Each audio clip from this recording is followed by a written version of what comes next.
can, you ready? Okay. Here's one way we can very easily do it with the arm. So I've already shown you that you can use arms in different positions, okay? Yeah?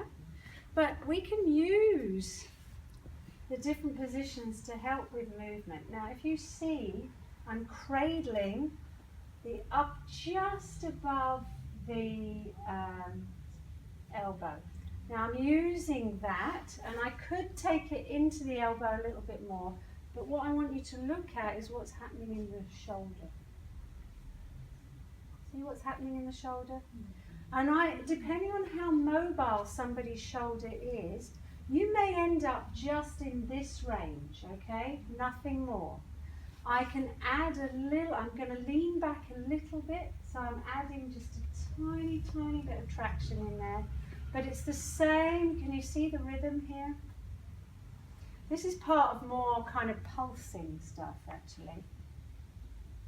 So there we have it. I can take his arm up onto the couch, and now I'm going to just jiggle.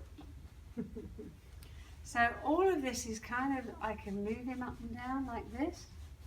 I can move him down like this. I can give him a little tiny bit of traction. Look at what's happening with the rest of his body.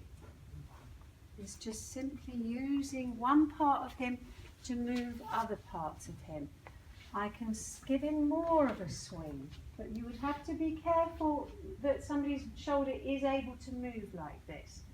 So I can come down and watch now.